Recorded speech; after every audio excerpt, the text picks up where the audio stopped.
Gold bladed foaming gold பேங்கிளில் new designs restock ஆகிருக்கு. இது பார்த்தீங்கன்னா எனாமல் வித் வந்து சென்டரில் ஒரு ரூபி ஸ்டோன் வச்சு வரும். உங்களுக்கு ரொம்ப நீட்டாக டிசைன் பண்ணியிருப்பாங்க. கோல்ட் பிளேடட் தான், ஃபினிஷிங் ரொம்ப நீட்டாக இருக்கும். 4 சைஸ்மே அவைலபிள் இருக்குது. 2, 4, 2, 6, 2, 8, 2, 10 4 சைஸ்மே அவைலபிள் இருக்குது உங்களுக்கு. அதில் இது பார்த்தீங்கன்னா ஃப்ளவர் டிசைன். இது ரொம்ப நல்ல ரன்னிங் டிசைன். இது வந்து ஃபுல் பிளைன். இது அதிலே வந்து எனாமலும் ஸ்டாக் இருக்குது உங்களுக்கு. அதே பார்த்தீங்கன்னா இது எனாமல். இது வந்து அதாவது ஃப்ளவர் டிசைன் வந்துடும். 2 கலர் டிசைன் வந்து எனாமல் போட்டிருப்பாங்க.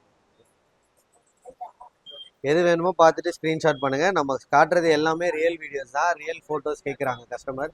பட் இது எல்லாமே ரியல் வீடியோஸ் தான், நம்ம டேரெக்டாக வீடியோ எடுத்தால் போடுறோம் உங்களுக்கு. இது பார்த்தீங்கன்னா அதுலேயே வந்து ஃப்ளவர் கட்டிங் பேங்கிள். இதுவும் நல்ல டிசைன், ரன்னிங் டிசைன் தான், நிறைய ஸ்டாக் இருக்கும் உங்களுக்கு. அதிலே இது பார்த்தீங்கன்னா லோட்டஸ் பேங்கிள். இதுவும் அதே மாதிரி எனாமல் தான் உங்களுக்கு. எனாமல்லே கொஞ்சம் கொஞ்சம் அந்த ஃப்ளவர் லோட்டஸில் வந்து டிசைன் பண்ணியிருப்பாங்க கரெக்டாக. எல்லாத்துலேயுமே 4 சைஸ் அவைலபிள் இருக்குது. 2, 4, 2, 6, 2, 8, 2, 10. 212 வேணா செலக்டட் டிசைன்ஸில் இருக்கும். அது மெசேஜ் பண்ணிங்கன்னா அந்த ஐட்டம் மட்டும் தனியாக அனுப்புவாங்க. இது வந்து பீகாக் டிசைன். அதில் லோட்டஸ் பார்த்தீங்கன்னா இதில் வந்து அதே மாதிரி பீகாக் வச்சுருக்கோங்க. எது வேணுமோ ஸ்க்ரீன்ஷாட் எடுத்துகிட்டு அப்படியே வாட்ஸ்அப் பண்ணுங்கள். ப்ரைஸஸ் டீட்டெயில்ஸ் எல்லாமே அனுப்பிச்சுடுவோம்.